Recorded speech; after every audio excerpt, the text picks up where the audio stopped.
Good evening and welcome to the Championship Review. Where before we go there, this is the match day 4. This is the last game before the international break.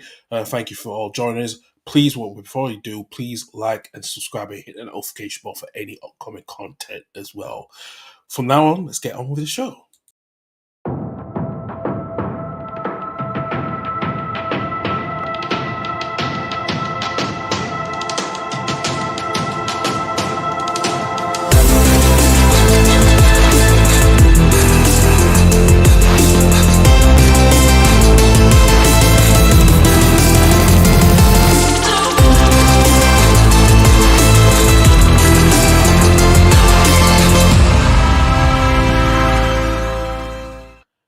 A very warm welcome to everyone who's joining us from all of our social platforms as well. We've got loads to talk about, especially we're going for some certain wins, including a first win for Millwall this past weekend. We'll talk about Sunderland's ongoing on a running form with their 100% record as well. We'll also talk about Leeds' bit of resurgence after the transfer window closed as well. But we have got joining me as usual. Got this Sunderland fan, Michael. Michael, good evening. Hello, how you doing? I don't know why I'm not on. I'll set on the mute for you. Sorry about that. Apologies. One moment. I'm not unmute myself. Hang on. Hopefully you should try to unmute. So apologies for that. Check on the. There's the mute button on the top of the screen. Sorry about that. Apologies to kick off as well. Good evening, Doug. Yeah. We'll hopefully have technical issues. Mike will be back on shortly, back in a second as well. Yes, good evening, Doug. Thank you. I know you're busy as well. Good win for your boys tonight for Liverpool as well. Especially we're not going to be talking about Liverpool, but we will discuss that on the roundup on Tuesday, Wednesday to do the roundup. But Michael will be joining us back here hopefully shortly as well. Interesting results from this past weekend. Really interesting derby in the Lancashire derby between Burn and Blackburn. We'll come on to that shortly. First wins for Norwich, their first win this season, and the first home defeat for Plymouth as well, which we'll talk more on depth shortly as well. And still winless for as well. And here we go. Michael, sorry about that. Right, this is still not working. Can you hear me? I can hear you loud and clear. We all can hear you. Okay, then I don't know why. I don't know if my camera's not on this end, but I guess we'll just roll with it. You can I see you loud and clear. Everyone could see you and you're loud and clear, so you're all good. Okay, fine. As long as it works okay, then I'm not bothered. So yeah, we'll just roll with it. How are you doing? I'm not too bad. I'm a little bit more better to this weekend, even though I'll talk about Leeds later. It was a good win for Leeds, but if you're a Hearts fan at the moment, like myself, we're under Stephen Naismith, who's not won a bloody game and lost to Dundee United, you're still pissed off with him, thinking, how can you not have it? We only had 2 wins since the start of last season, at the end of last season. So, could be better. Well, at least Leeds have won a couple of games. Well, that's my saving grace at the moment, Michael. It's my saving grace. Right, let's go delve into the Lancashire derby. Burnley drew 1-1 against Blackburn. What a goal from Andrew Vyman and a dipping volley to earn a half-out point at Turf Moor. Michael, it was an interesting game. There was a bit of controversy. Blackburn should have been 2-1 up, but it was due to some controversial moment when they thought the referees were put up for offside, but it wasn't really offside. There's been a lot of controversy with that. Well, we know what officials in the Championship are like, aren't they? They're not particularly brilliant of themselves. To be honest, I was in the pub with friends watching a mixture of the Arsenal-Brighton game and then watching a bit of this one. So, but I have seen it. So yeah, it is very controversial, and Blackburn can feel certainly aggrieved at that decision. But on the whole, I think considering that Blackburn had a player sent off early on in the second half, I think it's a pretty good point, dare I say. I mean, if you take out the fact it's a derby, I think it's actually a pretty good, decent point anyway away at Burnley. And Andreas Weiman's goal, got to talk about that. What an absolute screamer that is. That's one of those where it's like a rocket that shoots into the far corner and the keeper's just not getting to it at all. So, and fair play, because Burnley scored fairly early, didn't they? So I think obviously Burnley would have wanted to respond after losing at Sunderland last week. So for Blackburn to stay in the game, to get something, get a man sent off, and then still come away with a point, I think they'll probably be the happier of the two of them, put it that way. Yeah, very happy much with the two as well. Actually, very much happy with the two. Was it Berlin dropping 3 points where they should have really, especially had a loss to yourselves last weekend? Should have. If this was supposed to be bounced back, especially in this game yesterday. Do you think Scott Parker would be disappointed not two be 2 points, a bit dropping 3 points, and especially now seeing teams like Leeds are catching up and other teams around them? Yeah, I think you could say that. I mean, if you looked at the start of the month, so we had Luton away, Cardiff at home, Sunderland away, and Blackburn at home. You'd have probably, yeah, I don't know. It depends because I would like to think Sunderland away is a pretty difficult fixture, but even then they could maybe have got a point there. Either I think Luton was probably the one they would have thought at the start of that month, the one they were probably most likely to drop points in. But 7 points isn't. It's not particularly bad. It's decent, but it's not like for a club like for Burnley, albeit it's early days. I did expect probably a bigger points tally out of it, but I would probably say yesterday was probably the most disappointing result that they've had out of the four. If you're asking us, so look, the season's obviously still young, isn't it? So I think they've got you guys away next. You've got Ellen Road, so Yeah. that's already a massive game for them. But yeah, I think Scott Parker will be disappointed with dropping 2 points here for sure. Absolutely, absolutely, indeed, absolutely, indeed, as well. We'll go into Luton. They took the lead by two, in the game, but Cooper beat them 2-1. This has really been a tough start for Luton being back down in the championship. We did speak the last 2 weeks, thinking things could improve a bit. It will take time. Robert is still the right man, but do you have a bit of alarm bells ringing now? Especially if a bit of the been now more back to reality completely now. Possibly. I mean, this result. I mean, I didn't actually watch any of the game, but this because I was busy focusing on deadline day. But this result did surprise me. And Luton, as you said, took the lead in this game. I believe it was Jimmy Dunn who scored an own goal. Yeah, So technically, QPR should have won 3-0 because they had scored three times. But either way, like Luton was once you heard that Luton were ahead, you think, yeah, okay, come on, like they're going to kick on now. They're going to start to do something, and then to throw it away is just really, really disappointing. And it's been a pretty disappointing month. I mean, okay, losing 4-1 to Burnley. Yes, they've lost a few players since, but at the time, Burnley had probably the strongest squad in the division. So Burnley, you take with a pinch of salt. There, you move on. Portsmouth, in defence of them, they had their chances. And then obviously the red card when their keeper decides to WWE two players on Fratton Park for getting the use of playing in the wrong sport. yeah. But that was just still quite funny. I'm not going to lie. But that point, fair enough. In the circumstances, not bad. Preston, I think they've been a bit of victim of circumstance there because that was Paul Heckingbottom's first game. But even so, the stats did suggest that Luton should have got something out of it. But yesterday, I mean, sorry, Friday night, wasn't it? Yeah, that's just like, with all due respect, QPR from Luton's point of view, that's a really, really poor result. But to flip it, great win for QPR. I believe that's their first win of the season, isn't it? So It is, yeah. because I think they lost to West Brom, and then I think they drew Sheffield United, which was a win, really. Like And in the Judith's Plymouth circumstances, as well, which yeah. obviously was definitely 2 points dropped in the circumstances with them going down to 9 men. But yeah, no, fair play to Luton, QPR. I don't know if many teams will go to Luton and end up turning a deficit to win. So great for them, but I think it will get better for Luton. I think they will improve, but it's going to be interesting, as I've said Lenny, quite a few times, that this is the first season with Luton where we have expectation on their shoulders in the Championship, whereas beforehand they hadn't really, by comparison, had this sort of expectation. So I'm keen to see how they respond. I think they will, but very bad result for Luton, but as equal measure, very good for QPR. Absolutely, Michael Frame made assisted one goal and scored the winner in that game as well. For what he was about to the match for that game, a good win for QPR.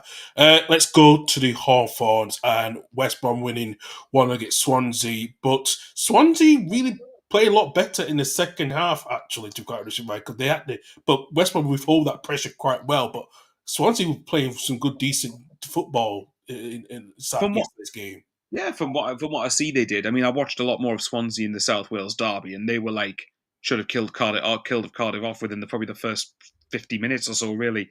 But yeah, I mean, from West Brom's point of view, it's good for them. They've got 10 points from 12. Again, drawing against yourselves, but they've beaten Stoke. They've beaten obviously Swansea here, and they beat QPR. Did I say they beat Stoke? Sorry, they beat QPR opening day, beat you guys, and beat Stoke Well, away Drew gets us. Yeah, two yeah. against you, which So from West Brom's point of view, I don't think you could have asked really for much more.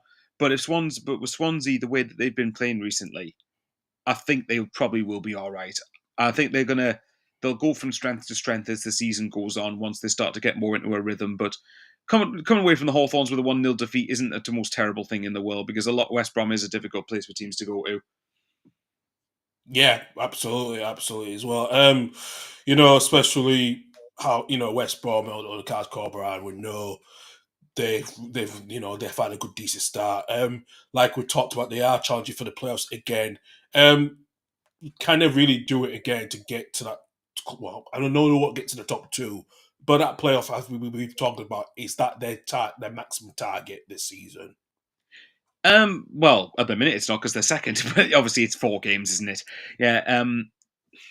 The thing that would worry me with West Brom is, well, probably two things potentially. One is potentially if Carlos Corberán leaves, although I don't think he will at this point. But I say that because they had to sell quite a few players because of FFP rules, didn't they? So, and albeit I think quite a few of them were squad players. They're signing players like Devante Cole and Callum Styles, which, Callum Styles, as I know from when he was with Sunderland last year, he was not terrible, but he wasn't particularly good either. Just a pretty bang average player.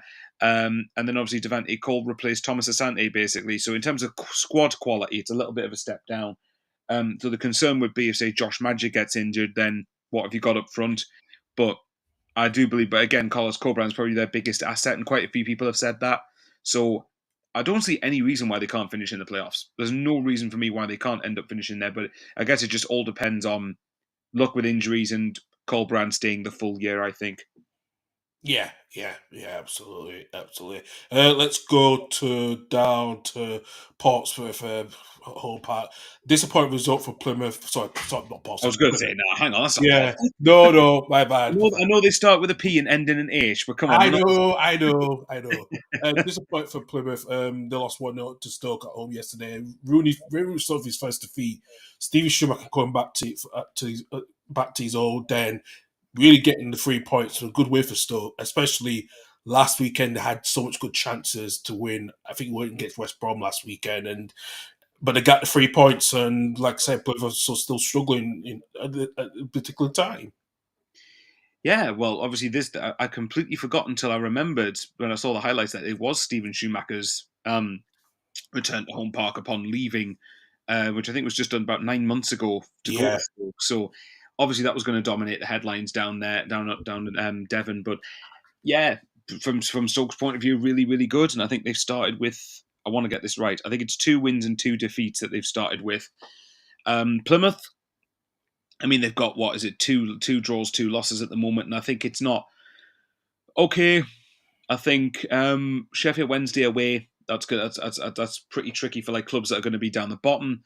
But the way they played was terrible. They've obviously responded with 2 draws since, but in this game, Plymouth did look like they had their chances. But again, I think I'm worrying about how much of a cutting edge are they going to have in a lot of games. And obviously, the big question mark over there is Rooney. But Steven Schumacher will be quietly enjoying that, I'm sure. To go to home, return to home park to end up getting away a 1-0 win. But if Stoke are going to try and at least challenge for like a top half place or something, or be better than basically perennially being like 15th or 16th, then these are games you need to be winning, really, I think. So good. I hope Plymouth don't turn up in the first game after the international break because they play us yeah. at home park, but that's obviously for 2 weeks' time. For now, I think Plymouth did seem to have chances, and obviously last week they got a draw with 9 men, which was good, but I still think it's going to be a long, long season ahead for Plymouth, especially if Rooney's still there. But again, cracker, good win for Stoke. Absolutely. Good win for Stoke. Long winless streak for Rooney at Plymouth at the moment. I wish Ant was on here. I know Leicester did lose yesterday to Aston Villa, but I wish he to talk about Coventry losing yesterday to Norwich. Michael Norwich finally get their first win under Jonas Hofrop. It's been coming for a while, especially the bit of what happened behind the scenes with losing key players. But at least they got the first win, the Canaries, this past weekend. From what I did hear of the game, Norwich were the better side and deserved to end up winning the game. And it seems like, from Coventry's point of view, it seems always to be like they end up they start poorly, but I'm still expecting them to finish in the top 6, which is really, really weird because that's just tends. I mean, I didn't finish there last year, but they tend to be always challenging around there as you get towards the latter end of the season. But as far as this game goes, it didn't seem like the greatest quality game on display, but I don't know whether it's two teams figuring each other out. But yeah, I mean, apparently for Jonas Hoff-Thorup, apparently that Norwich's performances, particularly last week against Sheffield United, I believe it was, where they drew against them, they were really, really good that game. Yeah. And then this, so to build on that with a win away at Coventry, like I think that's a really, really good result for them. And it's good, and it's always good, especially if you haven't won a game, to win right before a 2-week break, because then you've got 2 weeks to sort of savor it, basically. But yeah, I think from Norwich's point of view, really, really good. I'm not too concerned about Coventry, although I did. I think was it Ben Sheaf? I think is out with an injury, which Yeah, is pretty big. that's a huge miss. Yeah, with Yes, his it's a very big. So depending on how long he's out for, that's a very big miss for Coventry. But having said all of that, I think I think Coventry will improve, and I think it's obviously good for Norwich to get a first win. Yeah.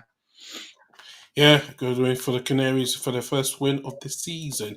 Let's go to the Cardiff City Stadium, and Middlesbrough winning 2-0. Cardiff remain winless, Michael, and we all thought they were going to be doing a little bit okay, Cardiff, but surprising, they're still winless at the moment. The only team that have had 4 defeats in a row. Look who's joined the chat. Hey! Come on, get yourself on, buddy. Well, welcome, my son. Although I can't, that could have been you. Corsan's not enjoying this whatsoever. Right, which game we talk about? Cardiff Borough. Yeah. From Middlesbrough's point of view, I think they've now had. Let me get this right. 2 wins, a draw, and a defeat. I think.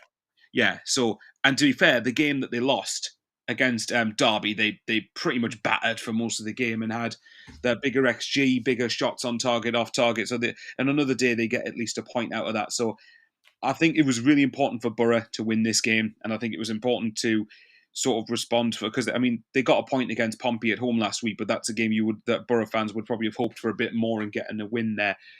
So to be fair, I mean 7 points from the first 4 games, it's not too bad. I mean they haven't had no game's easy, but they haven't had the toughest of games. They've had Swansea, Cardiff, Derby, and Portsmouth. So but they're obviously they've had 2 of the promoted teams, but. Fair enough to them. Fair play to them. And as for Cardiff, it's a weird one because I thought Cardiff would be probably around mid-table, maybe top half, and stop having a life. It's not good enough. Cardiff are. Yeah, no. Before we go with that, mate, you need to get back with us. Why you got a life since you got brought back to the Premier I know. League? Ever since Leicester's back in the Prem, he's all just not going on channels anymore and all that I stuff. know, mate. We all still here doing our thing, regardless. We still have a life, but we'll keep the Sunday free for doing this shit. You know what? So, He says he's out at the minute. He's probably lashed. He's probably leathered. yeah, I would say I that. wouldn't. But school start back tomorrow. So how is he going to get lashed tomorrow? Can't, man, for God's sake. Look at his poor cough going down with 10 fans in the ground. Oh my God. Knowing that, you'd think he'd hate Coventry more than Forest at this point. I know. Oh, God. 10 fans. Oh my God. Oh yeah, I forgot Callum Doyle actually played against his old loan club. Yeah, he did. Yeah. Yeah. To be fair, back on Cardiff, before Ant makes me laugh again. To be fair to Cardiff, their first 4 games have been 3 of their first 4 have been Sunderland, Burnley, and Middlesbrough. Now, obviously, Sunderland have started with 100% record at the moment. Borough are obviously tipped to be up there, and Burnley, well, we know the quality that they had, and especially before the likes of Sander Berger got sold as well. So that was, I think, to be fair to Cardiff, they haven't had the easiest of fixtures, and the other game is away against your fiercest rivals. So I do think with Errol Bullitt, they will be fine. I think once they start getting more winnable fixtures in there, it's a bit similar to Portsmouth, actually, where both have had very, very difficult starts fixture-wise. But I think once they get more winnable, easier fixtures, for all there are no easy games, I think Cardiff will be all right. Yeah. Of course you are, and of course you are. Just Come on. my body in beer. Honestly. We're not fooled by you. We're not fooled by you. Come on, don't fool us. I was going to say, well, at least he's not trying to claim to be responsible or anything like that. At least he's actually honest. He says he's going. Yeah, that's always is. honest, and that's all we have to say with that one. Let's go to the den. Millwall getting a 3-0 win against Sheffield Wednesday. Double two goals again from Duncan Watmore. I know he did play for Middlesbrough. I know you hate Middlesbrough as well, but yeah, Duncan, Millwall To getting be a fair, 3-0 I win. don't mind Borough, actually. I don't really care that much about them. It's It just tends the to hate us Newcastle more. one, isn't it? Sorry? It's just the Newcastle mob, isn't it? You Let's always just say there are clubs I very intensely dislike, and Borough, I don't particularly keen on them, but there's clubs I dislike more than Borough, but not for reasons you'd think. But yeah, Duncan Watmore. Since when's he become a goal machine all of a sudden? Like, I don't, I've never once seen him do that with us. By the way, Duncan Watmore is one of the loveliest chaps you could ever see in football. Like, he's a really, really sound guy, but I'm surprised at this. I actually did fancy Sheffield Wednesday to go there and actually end up getting a result. Or at least maybe not a win necessarily, but certainly not to get beat 3-0. From Sheffield Wednesday's point of view, which I don't know you may or may not be enjoying, but like Sheffield Wednesday since beating Plymouth 4-0, lost to Sunderland 4-0, lost to Leeds 2-0, and then lost to Millwall 3-0. That's 9 goals conceded in 3 games, 0 scored, which is quite staggering. But again, to be fair, Sunderland and Leeds are 2 very tricky fixtures at this level. So I think this is the result that would concern me the most out of the 3 by some distance if I was a Chef Wed fan. But from Watmore's point of view, really good. Obviously, as you've said there, Josh Coburn joining on his debut, well known from Borough. Great for him to end up getting a goal, and maybe the Den might become a very difficult place for teams to go to again. But no, for Millwall, I think is that their first win. it is their first win. Yes, Yeah, they started, I believe, with 2 losses, I think, and then they ended up drawing last week against Hull, and then yeah. beat Chef Wed. So yeah, 2 clean sheets going into the break for Neil Harris's side, which is really good for them. And for Sheffield Wednesday, look, I still really rate Danny Roll. I still really do feel for that. The thing is with Sheffield Wednesday, and we already know this, and I've said this to Ant countless times last season. Um, no, I did not see the fan who fell asleep. No, I did not see that. No, I didn't. Oh my god! I think Ant, put a picture in the group chat, and maybe Carl can get it on the screen if you can. Yeah, please do. I need Actually, to see I'll that. see what I can do. Yeah. This is one of those things that sounds too ludicrous, but also you think, hang on, there's some truth to that. I need to see this But now. maybe, yeah, do you know what? It probably usually truth today. Someone sleeps throughout the whole game and not even wake up and not realize the result. Then you'd be like, "What did I miss? Shit! What did I miss?" Yeah, you just think, right, what tomfoolery is going on here? But yeah, no, good for Millwall to get 4 points in the previous 2. I think with Sheffield Wednesday, as I said that loads of times, biggest issue for them isn't Danny Rose, not the players. It's the nutcase who's at the top of the club. Yeah, Stefan Chansiri, who's an absolute, yeah. Oh to god. put it politely, is a bloody idiot. So, but with Danny Roll, I still think that he will get Sheffield Wednesday more than all right. It's just the need to. I think they probably do need to tighten up a little bit and make us obviously 9 goals conceded in 3 games isn't good for them. But I don't see either of these teams being in any danger, real danger, towards the end of the season. Personally, unless No, you think differently. no, I don't think so as well. I don't think so as well. Let's go to Kassam Stadium and Preston losing their first game under Paul Heckingbottom, after losing 3-1 to Oxford. Oxford are maintaining 100% home league record, Michael, quite well, and it's a bit surprised how Preston, really struggled after they took the lead. I was going to say, yeah, they scored first, so that's. I think the story will be about Oxford, and I think for Preston, again, it's one where I think Preston will be comfortable mid-table, but I don't think they'll do much other than that. I think Paul Heckingbottom, again, it depends how much of a tune he can get out of these players, given that they were recruited for Ryan Lowe's style of play, which is very different if you're judging it off Paul Heckingbottom's time at Sheffield United. But having said all of that, I think from Oxford's point, I think Preston will be fine. From Oxford's point of view, that was a cracking result, like really good result, and they've beaten Norwich and Preston both at home, and they couldn't be any happier with that. And actually, be fair, I mean, I watched them against Ben Nelson masterclass. I like it. I watched them against Coventry, and albeit I think Coventry did deserve to win in the end, but what they did show that game for me was a lot of fight and guts and heart that you need sometimes if you're going to be underdogs in this league. So as we've said before, if Oxford are going to, and it's the same with Derby, same with Portsmouth, if all 3 promoted teams are going to have a hope of staying up, home form is going to be considerably big for them.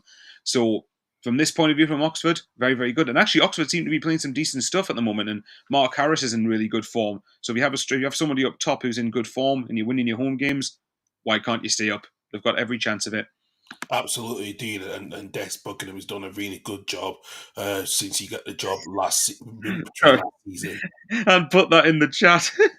Oh my god, Oh god, the tweet is Sheffield Wednesday fans at Millwall. He goes, "How shit must you be? He's fallen asleep." God. Oh my god, that's Coventry priceless. did, Coventry did well against Oxford. That proper 6 point on that. Let me Hang see on, so, this. so he says he's out and he can't come on, but he's got time to go into the chat I and say, know.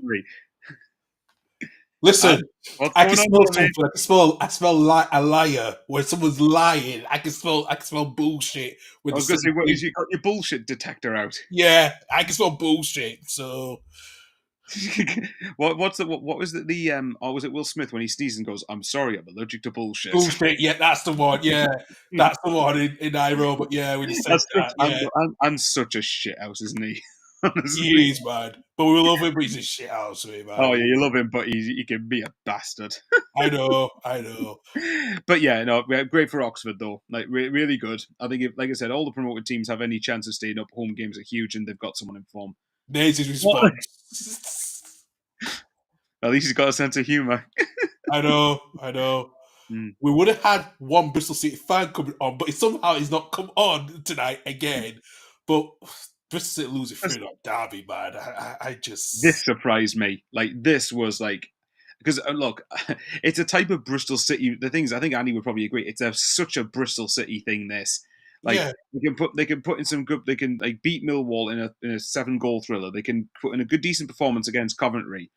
Um, actually, they hadn't lost a game before this, had they? I've just realised. And then obviously they go to Derby, which on paper would arguably be their easiest game, I know. and then they end up getting spanked in the end, which is just I watched Danny's vlog, and let's just say, like, apparently according to what he was saying, that Derby just battered them. They just kept pressing, kept Bristol City couldn't live with them, and they just kept on going after them relentlessly. So Yeah. Derby, fair play to them. That is a really cracking result for them.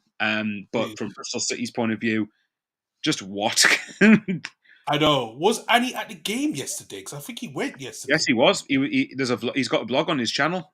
Oh, God, right. I have to look into that then to see about Oh that. yeah, you need to see it. Yeah, you can God. tell, and you can tell that Andy's just getting gradually more and more baffled as the vlog goes on, which is I quite know. quite I funny. know. Because he did say I should be, unfortunately, when he was supposed to be free tonight. And somehow he's back. Yeah, so.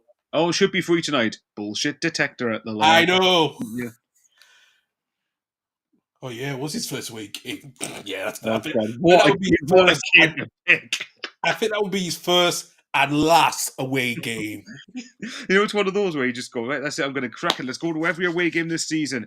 Oh, we've lost 3-0 to Derby. Screw that shit, I'm not going anymore.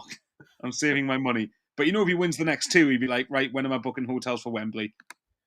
Yeah, well, hmm, Such is the debatable nature. if you're Bristol City, who had one time to be promoted. Oh, what happened? Oh yeah, Dean Windass scored. So again, sorry? Oh yeah, Bristol City did have a chance to get into the Premier League. What happened? Dean Windass for that wonder goal. And you're still one of the only big cities in England still could never be promoted to Premier League. So That's yeah, bad, that like. Actually, I should have asked him what's more likely: Bristol Rovers getting to the Championship and there being a Bristol Derby, or Bristol City getting to the Premier League. ooh, that's a good one actually. That is a good one. Yeah, I would agree with that one. Man, for God's sake! On a positive, Ronnie, they have some nice restaurants in Derby. Mm, Oh yeah, I bet Andy's going to be really consolated now, or compensated, consoled. That's the right word. yeah. And if Andy's here, I don't think he would have taken it quite well. But yeah, No, I don't. As I suspect he probably wouldn't. I no. suspect that you wouldn't. I did not watch the game today, and I don't think you did as well. But Sheffield United getting the 1-0 winning. It was an own goal by Batman, but Rockford's 100% winning start has ended. Bit of a fluke with that one for Sheffield United. Sorry, Sheffield United to get that win. Um, I guess you could say to some degree. I didn't watch the game. Like all I've seen is literally the highlights of the goal. I've seen there was a bit of scrappiness at the end with the scenes there. To be fair, a good restaurant can fix a lot of issues. I suppose it's Yeah, that's a good point. Some restaurants can. It depends on the atmosphere. If the atmosphere is all right and good, then you forget it all over. to be fair, I think if you, I mean, I'm not someone who likes alcohol very much, but if you're someone who drinks quite a bit, then go to a nice restaurant the next day and get a nice breakfast. Apparently, that's a good cure for a Oh hangover. yeah, oh yeah, Dry up absolutely. is a really good cue, apparently. So, but yeah, onto the game itself.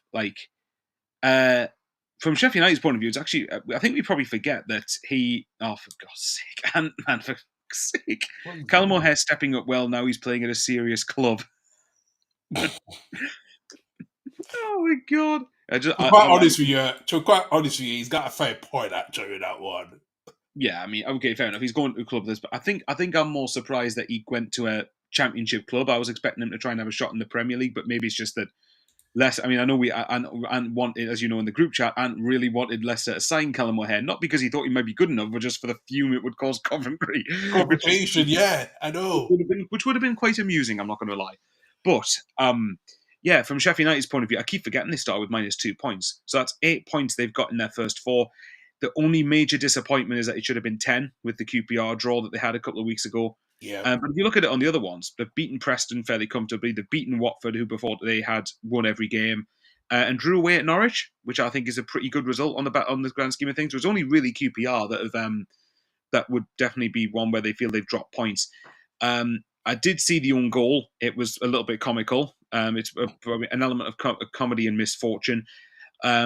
And then obviously there's some scenes of like fighting, like scrapping at the end, which I know a lot of football fans quite like to see. Ant strikes me as the type of person who would love players to have a fight in a game. So I think from Sheffield United's point of view, really good. I think from Watford, a lot of their, I mean, you know yourself, a lot of the negativity around Watford going into the start of the season, and probably off the pitch to some degree, is still there. But you know, if they've won the first three, then they've lost to a team that was in the Prem last year and has parachute payments. It's not, and that's backing up my point even more. What's the next part of that phrase? Get into them. we'll wait and see in the next Yeah, I second. was going to say it depends if Carl likes the likes big profanity on this channel. I don't mind it now and again. I'm not too bad. Okay, Actually, then. I didn't do much profanity because I did yesterday on the Saturday show. It was a bit surprising with me actually, but somehow I did get through Yeah. it quite well. So that's not as much. His, So his version of getting to them F them up would be getting to them F Coventry up, probably. F Cob yeah, up. There you go. That'd be his version of it, no doubt. But yeah, from Sheffield United, really good, really good. It's a solid start. Solid start with 8 points from the first four games available. So it's quite steady. They're on 6 at the minute. I think they're just outside the play. I mean, again, it's early doors, but they're just outside the play. Yeah, 1 point yeah, outside the top 6. So yeah, can't really ask for much more, really. And Watford, I think if there's still a lot of problems there, make sure that they've got enough points to consolidate and keep themselves well above water. So, but 9 points from the first four. I think if you said to Watford fans before the season started, the first month they'd have 3 wins and a loss. I'd be hard pressed to find many that wouldn't have taken it. yeah, You don't like to see those. Oh yeah, I love it. You don't like to see those scenes commentators say, which is absolutely BS because it's exactly what I want to yeah. see. If it's like someone who's a street running onto the pitch, I want to see it. Right, I know what Ant wants, right? He wants Coventry to get drawn against Leicester in the FA Cup third round in January. He Yeah, wants Jamie Vardy to start that game, tear their defence to shreds. Coventry say go 1-0 up, but then afterwards, then Leicester come back and win late on, score twice through Jamie Vardy late on. And then he wants Jamie Vardy to run around the whole pitch going like this and antagonising the Cov fans. And Ant will be in that away end and he'll go, Jamie Vardy, absolutely effing love you. You are absolutely mint. okay, that does sound like a very reasonable chance that could have happened. Then, yeah, God, Yeah, but oh, you know what that's like. To be fair, I've actually, I think I joked with him once about because he dislikes Coventry that much that I said when Sunderland play Coventry at home, I said to him, "Why don't you just come up here and you can come as being the home end at the stadium like when we play Coventry, and then we know that he's going to be an honorary Sunderland fan for that game." You and the Red Bull girl, different. do you want me to lay you some Red Bulls from our club ad? Because that could be if you want that. We can lay you some Red Bulls actually. I think he said, "I'll give Jamie." Oh, yeah, I've just got onto what he meant there. No, yeah, I think he means that. I don't know if I don't think he's told you this, but Jamie Vardy sometimes before games I know you just don't drink Red Bull. I know. Oh, okay. I didn't know if you told I me about knew it. for a long, long time. Oh, Okay. okay then. I wonder whether it was because obviously you guys have Red Bull there. RB Leeds United. Listen, it will not happen within the next year or decade. If that name change happens, all of the Leeds fans will go shit ape. And it will be riots in Leeds, trust me, and it won't be pleasant. Would your fans take that name change if it meant it brought you millions of pounds? No, I would take it. No disrespect, I would Fair not take enough. it. No, fair enough. You To don't be want to quite be honest with known. you, it's probably best for being Red Bull because as a big Formula One fan, at least Red Bull's not run any races since the summer break. So that's probably been a curse on Right. the yeah. Here's one you'll like. You can tolerate the name change for one season till you get to the Premier League, and then when you got the Premier League money, then ditch it and then go back to your regular name. Yeah, we're not doing the bloody Cardiff when they change the shape from blue to red. Okay. The last time you had a riot, it went well. Oh God, there he goes again. Oh, not that. Oh, not this. Oh god, I just seen it now. Look at it proper for not again. Right, let's move on and get back to football. Yeah, right. Let's just say we know that Ant would probably want. Actually, there you go, Ant. Would you answer in the chat? Would you like Coventry away in the FA Cup in the third round in January? I'd love to see that fixture. Like, Yeah, true, true. Let's get onto your boys as a penultimate game. Good win, Portsmouth 3-1. 3-1 to you guys. But like I said, fortunately with the own goals from Luke on nine. Sorry. well, to be fair, Pompey gave us an own goal, so we felt like we might as well give them an own goal. To be fair to Portsmouth, they are. Oh, of course, and see, Yeah, I see he's it. got even more and more predictable response.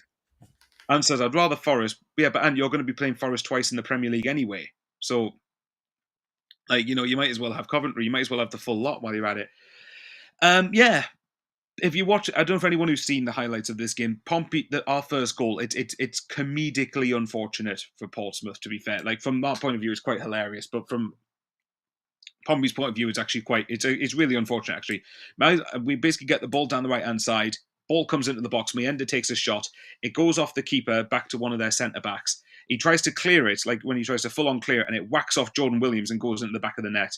So that's very lucky, but you take it.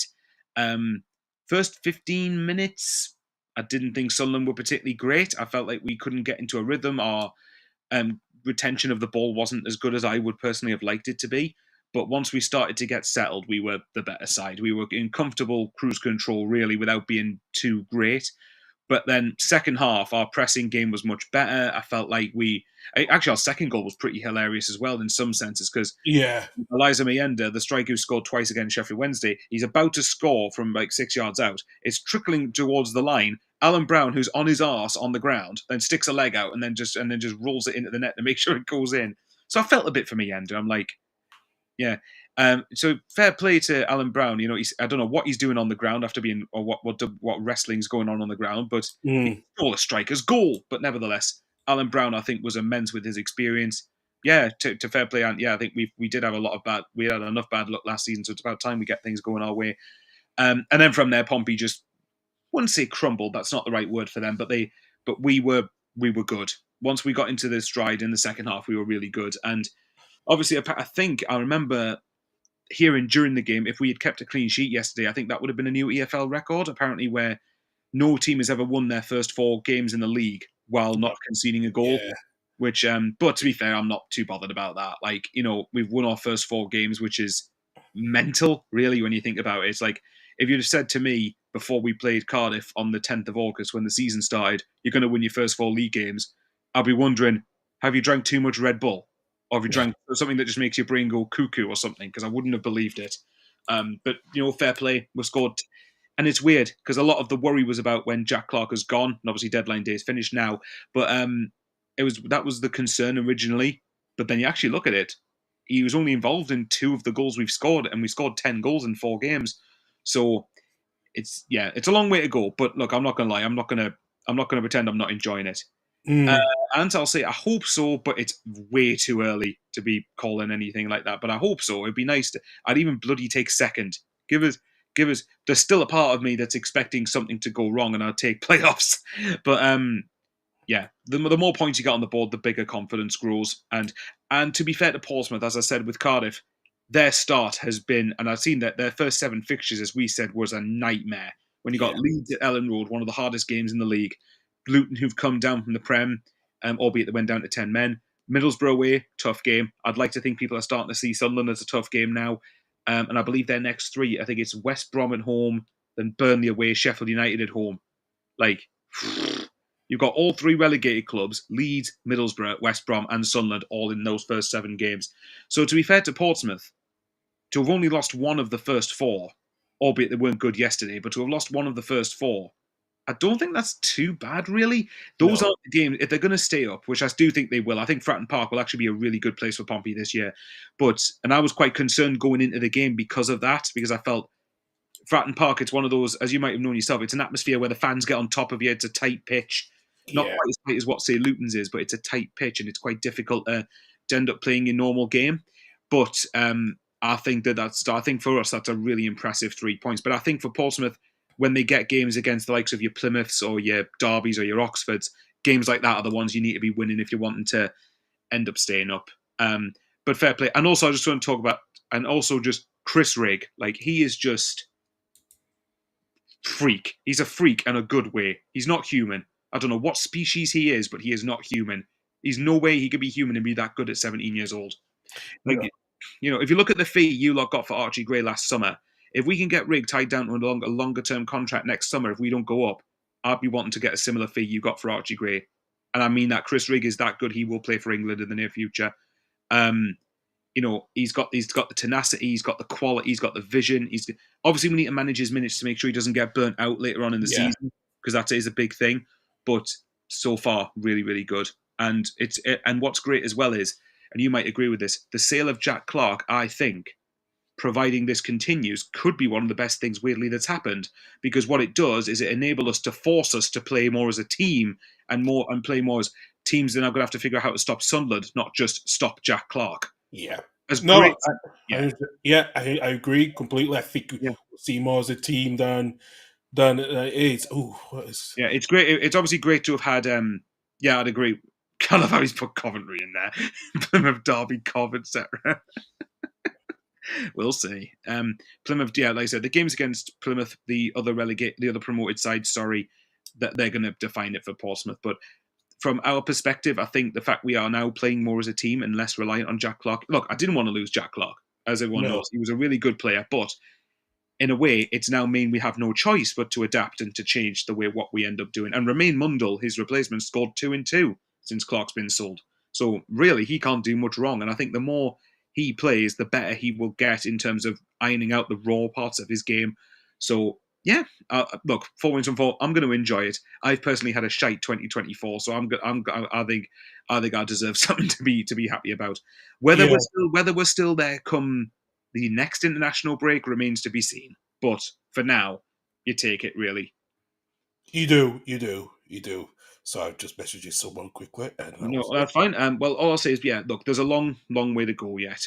We still, if you're talking about points tallies to finish top 6, finish top 2. I mean, I'm not saying we're going to finish top 2. I don't think we will. But like, you're talking like, I'd say this season top 2, maybe 85-ish points probably gets you it. I think maybe a little bit more. I don't think it's. I don't think it'll be like compared to last season. I think No, I think it'll be less than last year, definitely. yeah, And I think even playoffs, I think, well, yeah, maybe playoffs might be a decent standard still, but like, that's the point. So if say for example we wanted to, if we were somehow really looking at if we're still where we are, come 25, 30 games in, then I might start to think, oh shit, something could actually happen here. But Regis Labrie, so far, our new head coach, has been superb. Like, we've had 4 pretty good performances. I mean, against Cardiff, that was probably our weakest performance, but we kind of went there and we weren't under the cosh. We defended well enough and we were really solid, had the better chances, but our pressing game has been really, really good. The challenge then becomes managing energy levels because, as you know, pressing takes up a lot of your energy as a team. So it's all about managing yourselves and making sure you don't get too tired and lack energy. So, but yeah, 4 wins from 4. Look, top of the league at the minute. How long we stay there, I don't know, but I am bloody enjoying it. Absolutely, indeed. And to cap it off the rest of the week for the rest Here of we the go. We're going to game. have a much happier Carl now.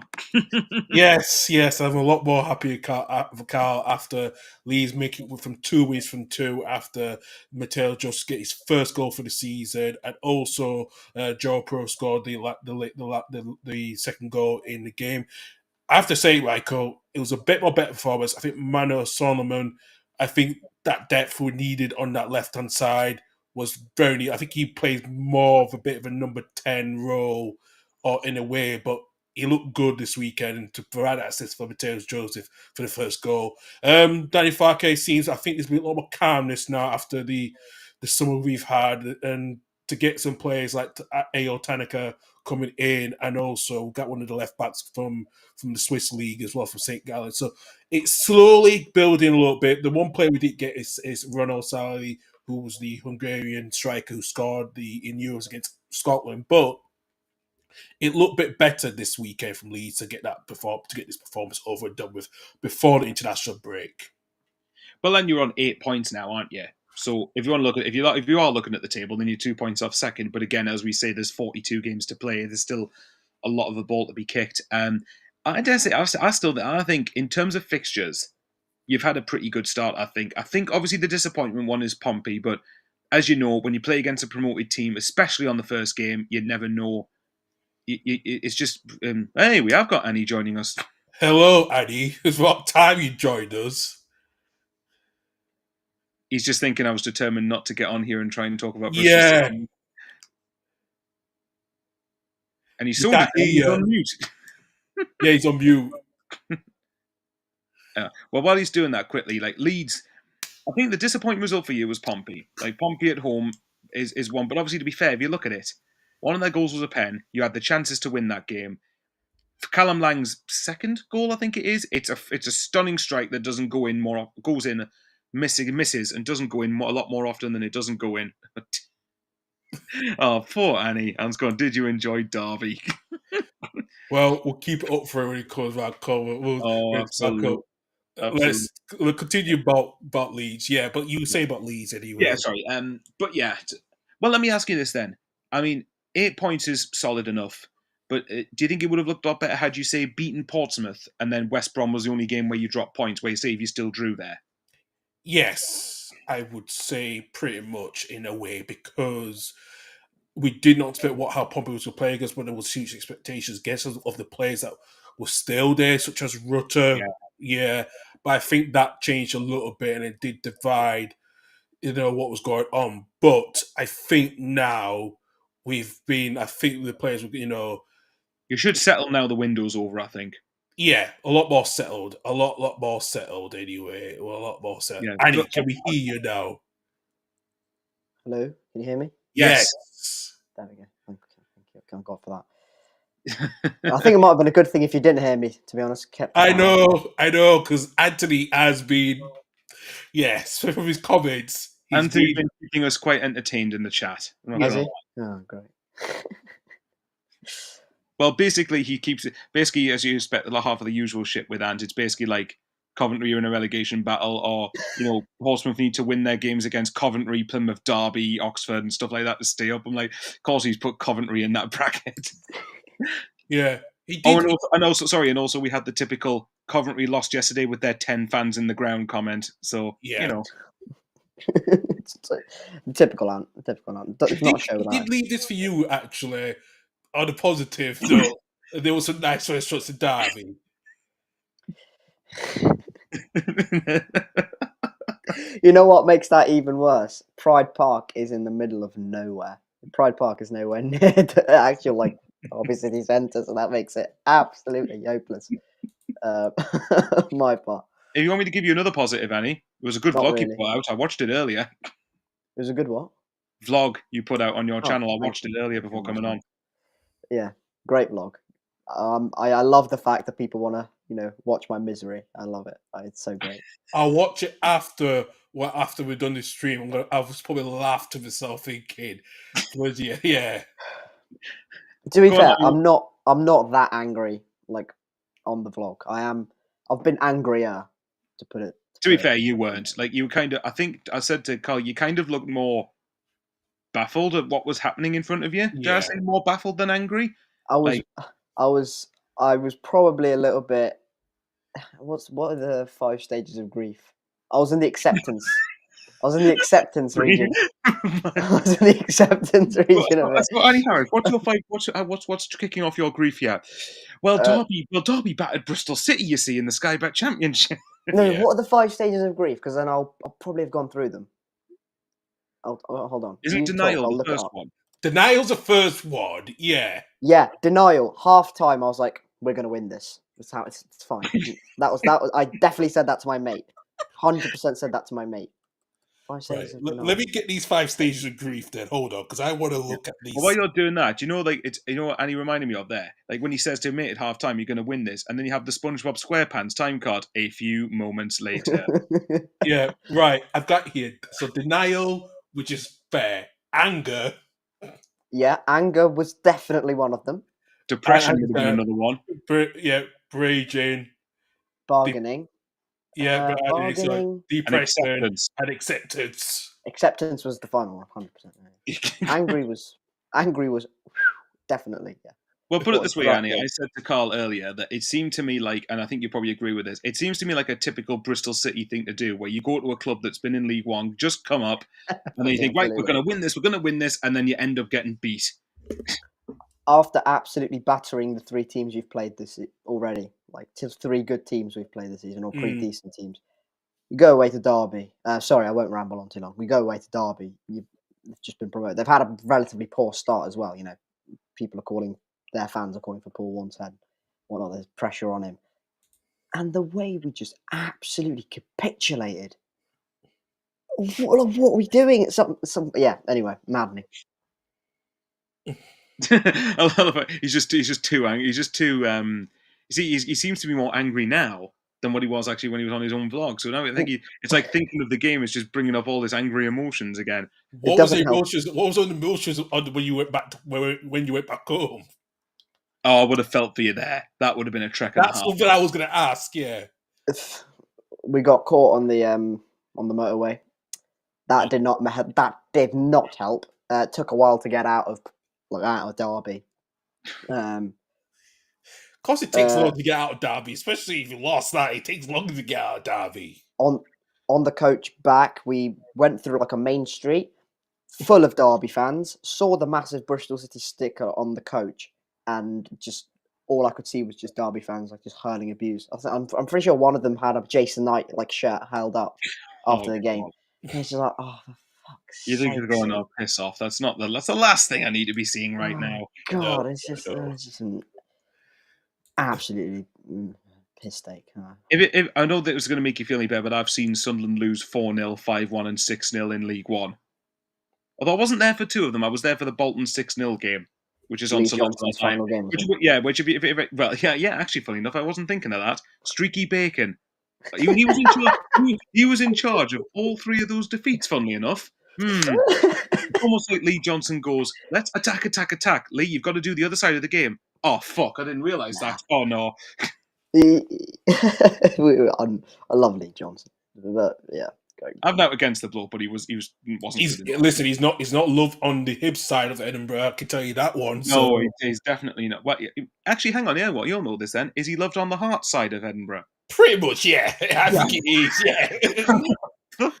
So I imagine Hearts, Bristol Rovers, and Newcastle United are probably all big fans of Lee Johnson. Yes. Yeah. I mean, he's given up to date the best season we've had in the Championship so far. So I'm not, and some of the best players we've produced. So I've not got too much against him. Fair enough. Yeah, I think to get back on track about like. I think with Leeds, like I said, you guys are getting back on track now with 2 wins, getting in the international break, and then look. I want to ask Annie this now. He's here. So, what are you thinking now about Bristol City now that the window's over and now you've had your first few games? What am I thinking? I'm thinking incredible window. Really, really positive. We've plugged every gap we possibly could have done, and more than expected us to be quite honest. Liam Manning has been heavily backed, and I think we finally backed the correct manager, rather than spending 30 million in one summer under Lee Johnson. I think we finally backed the correct manager. It's just about, and even though yesterday was horrific and I felt physically sick watching that performance at points, it was we could have gone 2-0 up inside 15 minutes and the game would have been completely different. So it's just about giving it a bit of time. This international break is absolutely crucial because we've got Blackburn away after that, and then it's Oxford. I think we've got Swansea, and then a nice little run of fixtures until we face I think Leeds, which is our first like big game, if you know what I mean. Big, Yeah. we've got like top of the favourites. So yeah, I'm very happy with how the window's gone. First few games, it's gone from a very good start with how like maybe not necessarily in terms of not reflected in terms of results. For the first 3 games, really good start. Played some really good football, and should have probably got more points than we did. To a kind of, oh, we've got 5 points in 4 games. We've only won one game, and we've been knocked out of the Carabao Cup. It's kind of gone from a really good start to kind of To a bit of a meh one. Meh, exactly. Yeah, we found ourselves in our lovely little 13th spot already. So it's kind of bringing up a lot of PTSD. You could be stalking 16th. Could be that. But yeah, not the worst start in the world. But I think if you go into an international break, especially the first one, on the back of a loss, and not just a loss, an absolute pulverization. I always hate losing right before an international break because you've got to wait 2 weeks to put it right, haven't you? That's my sort of mindset. To be fair, though, it reminds me of us last season after that last international break, which we didn't need. We would have been promoted straight away. Yeah, and then all of a sudden it's just like happened. Don't worry. By the way, that's not a dig. We've had that plenty of times over bottling promotion when you shouldn't be. So I know. But to be fair, I wouldn't. I'll say this to Annie. When I said it was a Bristol City thing to lose to Derby 3-0, what will also be a Bristol City thing is going to Blackburn and putting in a really good performance and winning like 1-0 or something. We'll go and like hammer them. We'll score 3 goals and then we'll like make it nervous for ourselves. And then of course you'll make it nervous for yourself in the Liam Manning Derby, the game afterwards. Oh God, I don't want to face that at the moment. I'm not joking. No disrespect to Oxford, absolutely fantastic club, great story. If they rock up to Ashton Gate and win, I might just lose my head. After all the absolute crap I've been through on Twitter with Oxford fans, I might just lose my head. But that's for another day. By the way, can I just point out, I hate Ant for putting that. Oh, Tommy Cannon. Yeah, thanks, Ant. I'm still annoyed we didn't sign him, but there you go. But then again, we've won 4, so I don't know. I'm probably sounding like a lunatic complaining about that.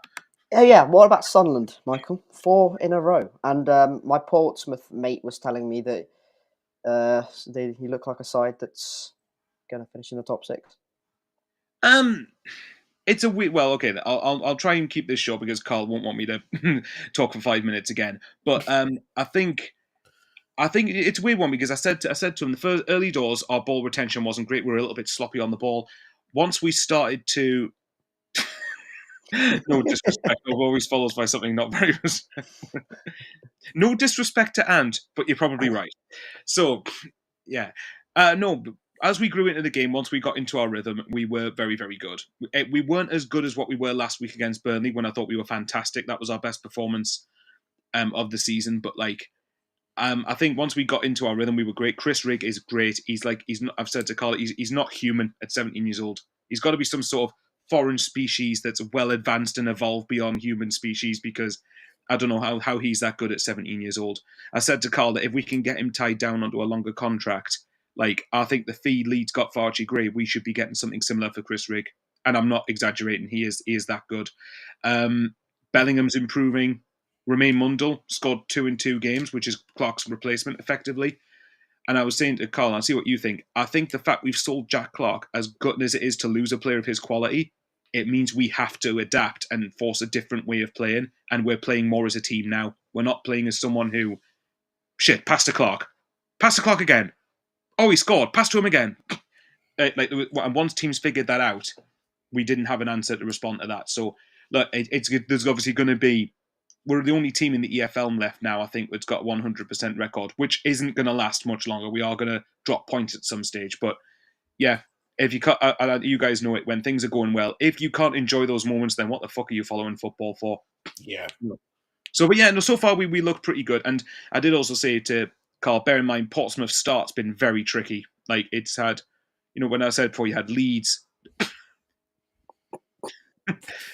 couldn't really care, to be honest. And No, I see. I agree with that as well. Actually, No, it doesn't really bother me, to be honest. I know I've got a good friend who is a big Oasis fan, but he's in the news industry as well. So he knew there was some rumors going on before. But yeah, I'm not really bothered. To be fair, the reunion that would probably intrigue me more is Liam Manning when he comes up against Oxford. That interests me more. Than Again, I don't really want to think about it at the moment, especially no, how. but you're going to have to in a few weeks' time, aren't you? Yeah. So, If you're like, well, he's like, I'm going to be torturing myself in the week leading up to the game. I don't want to think about it 3 weeks in advance. no, with the way how Oxford are scoring goals at the minute, I'm a little bit scared. To be fair, Oxford are good at home at the minute. So, like, since you're at home, you might have a good. They're still scoring goals away from home. They scored 2 at Coventry. And True, but they are also conceding goals away from home. So we're conceding goals away from home and at home. Both. Well, yeah, okay, fair point. Goals fair point. Yeah, okay. But yeah, I think, like I said, a Pompey start with us. To be fair to them, when you've had Leeds, Luton, Middlesbrough, Sunderland, West Brom, Burnley, Sheffield United, that's as difficult as first 7 fixtures you could come. Of course, you'd say that, and Disrespect. yeah. Disrespect. No disrespect to Cov fans, but Cov are fucking shit. That would just be Ant's motto, you know it.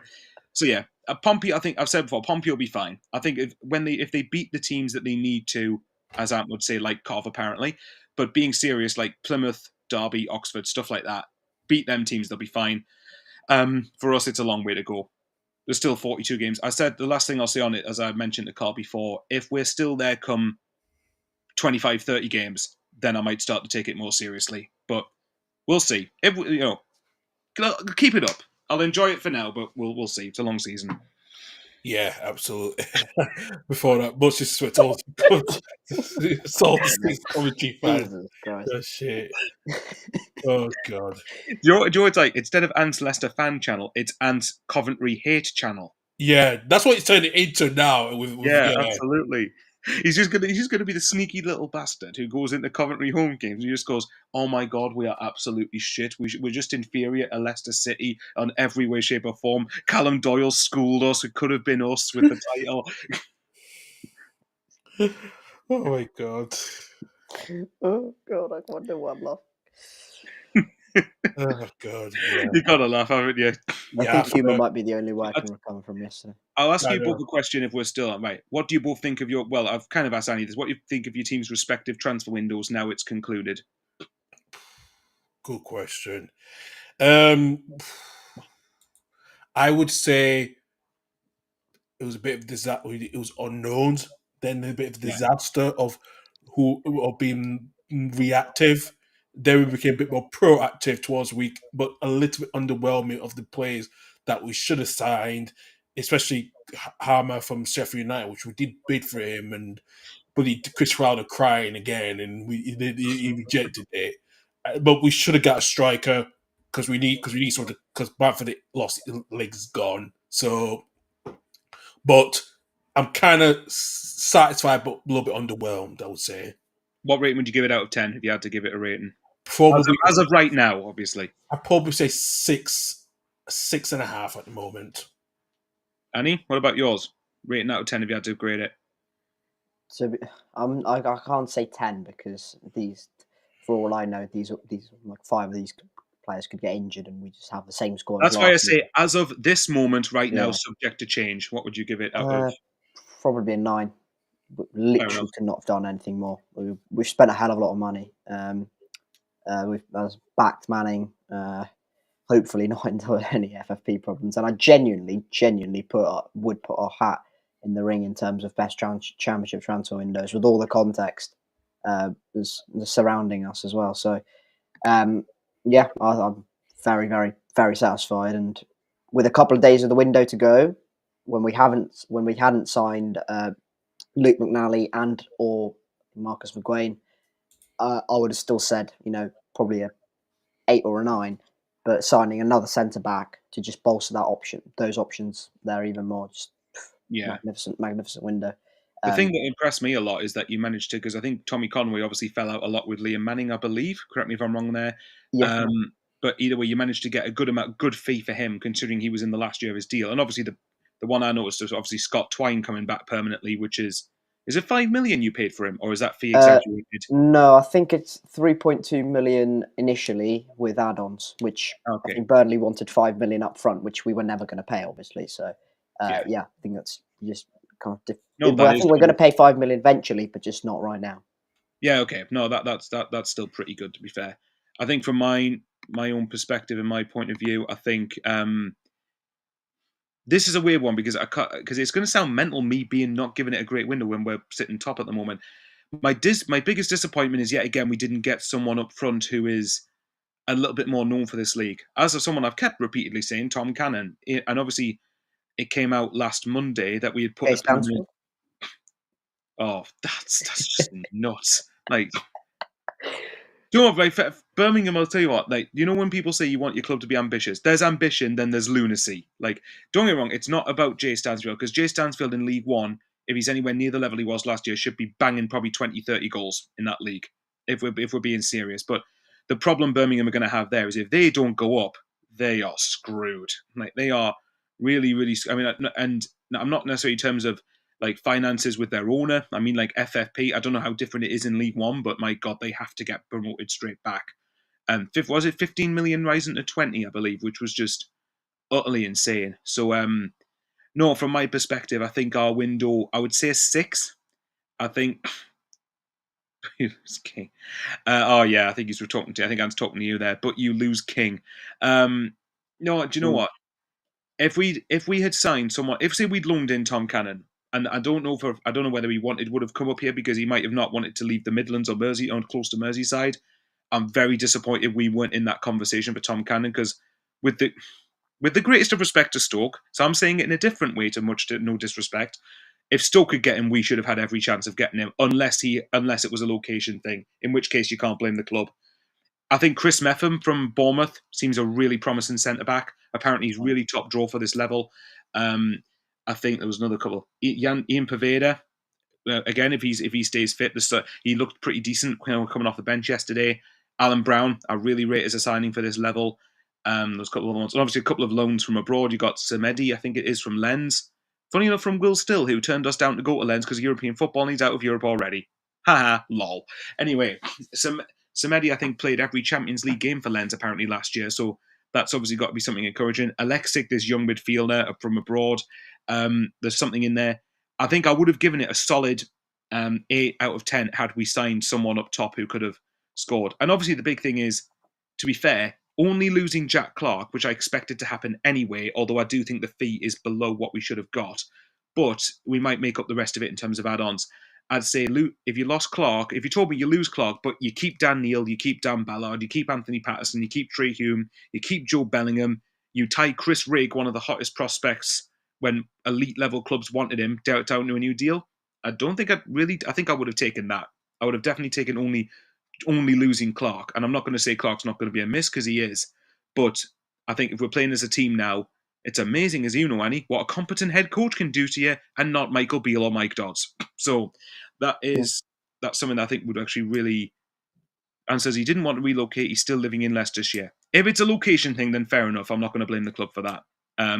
That's a good signing for Stoke, actually, though. I do rate Tom Cannon as a signing for someone of that level. But yeah, I think it's early days, but I would think that our window, obviously, we've got to keep it up. But if Eliza Mienda keeps scoring goals, then he looks properly, really good player. He's come on leaps and bounds, hasn't he? He does, yeah, because obviously last season Mienda had to sort of really settle into a new league, new culture, new country, everything, all of those cliches. But now you're starting to see if you work with him and keep consistently hammering the right things into him, goals will start to come along. So you saw the goal he scored against Sheffield Wednesday. That first one was an absolute banger. So we'll wait and see. And Mundell, and the last thing I'll say is Mundell, who's stepping into the shoes of Jack Clark's doing a superb job so far, but it's early days. Absolutely. Did I let you guys did chat? We had to go do something quickly, but no, I think we've come to the end of the show, gentlemen. Thank you very much. Before we finish, let's look at the table in the EFL Championship. Sunderland top of the league, yes, with their 100% record. West Brom just moved up above Watford. Leeds are now on 8 points. And he's like, skip the bottom half. Don't show the bottom half. It's totally fine. Just stay there. Just stay there. Just stay right there. That is perfect. Great. Yeah, well, ain't gonna stay there much longer. So we'll go down to the bottom half. The only biggest movements were Millwall. They were down in 22nd and now in 15th place. Keep scrolling. Just keep scrolling. Yeah. Annie, you're in mid-table. It's all right. Keep going. Just get us out of the picture. Okay, let's make Annie feel a bit better. You're 4 points above Cardiff. You're 4 points above Luton. Trying to see that there. 3 points above Plymouth. 2. Okay, then it's quite tight from there. But yeah, do you think you're going to be anywhere near in trouble down the bottom? Because I don't think you. I think you'll be well clear of that. I think you'll be probably top half side or at least below it more than anything else. I still fully expect us to be competing in and around the top 8-ish bit. Yeah. But no, I don't think it will be. A touch wood will not be in any relegation. Well, unless something is drastic. He doesn't want to play Bristol Rovers. That's what it is. Not particularly, no. But unless something has drastically gone wrong, we will not be. That reminds me of the question that I said to Carl earlier, and I want to ask Annie's opinion on this. Yes. Right. What do you think is more likely here? And I'm curious to see your reaction to this.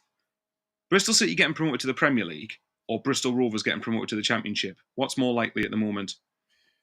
You can say both are unlikely, or which is less unlikely or more likely, whichever term you want to use. At the moment, do you mean like this season? Let's say within the next 3 years or 2-3 years. Really hard because we're probably in the same boat in both divisions, as in they're probably mid-table, probably just in the top half. Like if you look at League One this season, you've got Wrexham and Stockport who are just going to be up there for the next couple of seasons if they don't get promoted, and then you've always got Barnsley, Peterborough, Bolton. Now Rotherham, Huddersfield, Birmingham. Birmingham.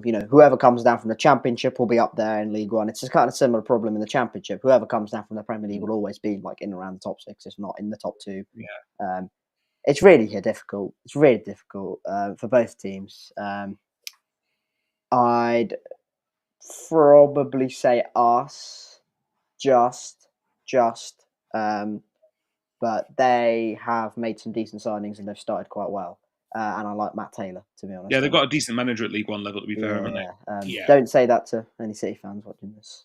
No. I do like Matt Taylor. I think his Rotherham sides were quite streetwise and quite good at what they did. So he was the one that kept Rotherham up, wasn't he? When you look at everything. Well, obviously last season went terribly, but it's a funny one because Paul Warne. Don't want to talk about him. Paul Warne. Why is that? I wonder. For the first 5 games or 6-7 games at Rotherham that season, got 14, 15 points. To be fair, they did start that. Yeah, they started the season like a house on fire. They were in the top 6, and then he left for Derby, and then Matt Taylor came in, and he literally didn't have to be anywhere near upper relegation form. He just had to be relegation form, and they would have stayed up, and they did. So a bit of Paul Warne that. Well, to be fair, we just need to have Bristol Rovers v Bristol City in the FA Cup then. Let's just hope for it. Yeah, I'd rather not. You wouldn't, but everyone wanted Sunderland Newcastle last year, and look how that turned out for us. So it's my turn to enjoy another fixture. Listen, I think it'll be a long time. It'll be a while till we get Man United Leeds at some point. So I can't. Listen. I had Leeds. I'm not joking here. I honestly wouldn't be shocked if Leeds beat Man United at the minute. I would take that right now, to be quite honest with you, because after seeing that performance today, I'm like, yeah, we can actually beat them any time, actually. I think if you got them at Ellen Road, I would actually be quite confident you would at least cause them serious problems at the moment. No. We can hands blind, so, Sorry, after you cut out a bit there, I couldn't hear half of what you said. No. We could beat them in a street fight in an alleyway with our hands blind, so... You know what's going to happen? Patrick Bamford masterclass hat-trick. Yeah, that's a fair point, actually. It's a fair point. Gentlemen, thank you very much as always, and thank you to everyone for Thanks for having listening in. And if you like I said, if you please subscribe and like and hit the notification bell every time our content comes. I will be back on next Saturday, but it will be no Premier League games because all Championship games because of the international break. So I'll be focusing more on the League One and League Two games next weekend, along with Mike Green and Chris Welch, the two both. Well, Mike is a Newport fan, also my United fan, and Chris is a Liverpool, but also a Carlisle fan. So we're getting to hear their opinions next week, and hopefully Doug will join us then. But like I said, it'll be reduced content much this from next week onwards because of the international break. So I'm gonna try and join as I can do. But like I said, no championship game, boys, next weekend. Yeah, for you, Annie, it's good, but for me and Michael, we want this form to continue See, going. for me, I'm quite happy when we win with a 2-week break, so I'm pretty happy about that. I want my injured players back, Carl. I want my injured players back. I know you do. I know you want. I want Rob Dickey back. I know you want injured players back. I know. Don't worry. Just remember, Bristol Rovers will go. Sorry, not Bristol Rovers. Sorry, Annie, I've insulted you. Bristol City will go to Blackburn and will win, knowing what they're like. I fucking hope so. I fucking hope you're right. Yeah. And also thanks to Ant for being a pure shithouse in the chat. Yeah. Always. How you doing, Niall? Thanks, Niall. I know. Shithouse Street, and we need him on here more than usual. Especially, he claims he has a social life since he got promoted. Aye. Yeah, he has a social life, so he's out, but then he has the time to come and chat on this. And I comment know. on the stream. Like, texting at the bar like this. Yeah. Just go, yeah, Cobb beat again. Haha, funny. Okay. Hey. And he's on, right? Let's time something about Derby. Oh, God. Judgment, thank you very much as always. We will see you guys in 2 weeks, actually. Yeah, 2 weeks is quite long, so but we'll get through quickly. But I'll be back on as usual from Tuesday, Wednesday to do the roundup, and then probably Saturday as well. But it won't be much of the reduced roundup the week after due to national break. But we'll be back on with the championship in 2 weeks' time, the championship review in 2 weeks' time. And let's see what Anthony has. He's not putting off, and I'm making sure Anthony's not saying anything before we go because I know what he's like. The shithousery, but he hasn't put anything, so that's good enough. Right, we'll see you guys in the same time in 2 weeks' time. But for now, take care. Bye-bye.